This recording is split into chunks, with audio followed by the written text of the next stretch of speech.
And we will be your hosts for this evening.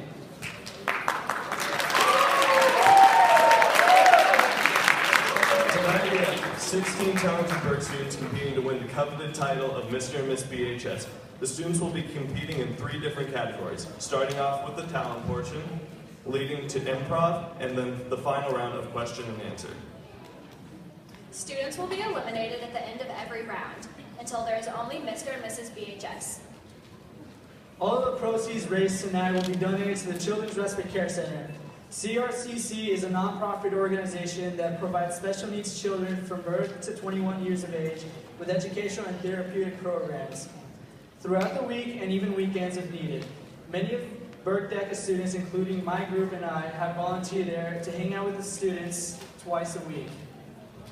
I speak for myself when I say it's been a lot of fun and given me a lot of life-changing experiences. Tonight we have a special guest speaker to explain more about the Children's Respite Care Center and share their personal experiences with us. Please welcome Natalie Hadley.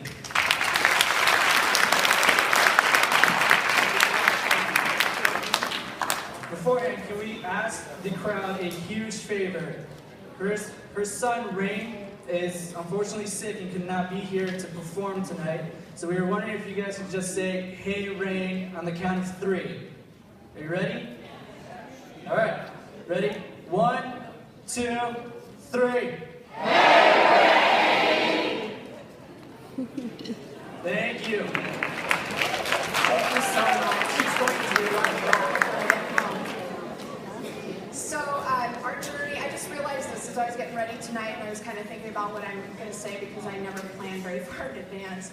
And we have been with CRCC now for 19 years. So, Rain, for those who don't know his story, Rain was actually born normal and healthy, and at the age of 3 months was shaken by a daycare provider, which caused permanent severe brain damage. So he is developmentally delayed and partially paralyzed. We started with Children's Respite Care Center about a week after he got out of the hospital, and they have been so instrumental in his rehabilitation and who he is today. When he started at the center, he had lost his reflex to suck, so he was being fed through a tube. He wasn't really moving. He was still having, the movements he did have were seizures. And unfortunately, I was carrying the insurance for our family and could not leave my job and stay home with him. So we started at Children's Respite Care Center, which allowed my husband and I to continue to work and earn an income for our family, which included Rain's older sister, Georgia. And it really gave us a great support system.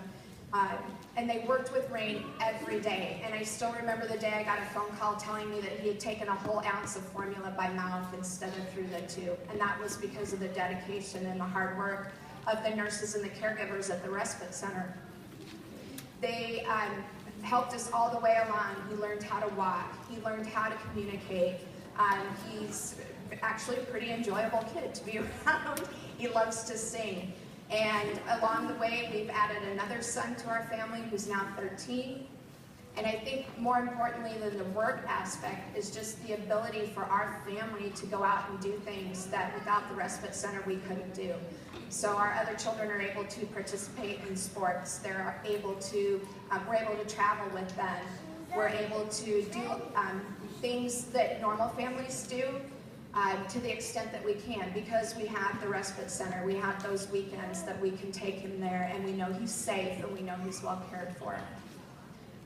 It's an odd thing to say you're lucky when you have this kind of event happen in your life, but we are so lucky ourselves as a family and as a community to have Children's Respite Care Center as a resource. I think about families in rural areas or families in smaller communities that don't have that resource, and I honestly don't know how those families get along. I don't know how they continue to earn an income for the rest of their family or to help their other children have those kind of rich experiences.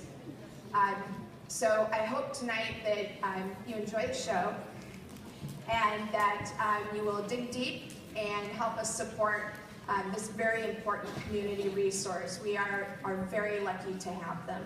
Thank you.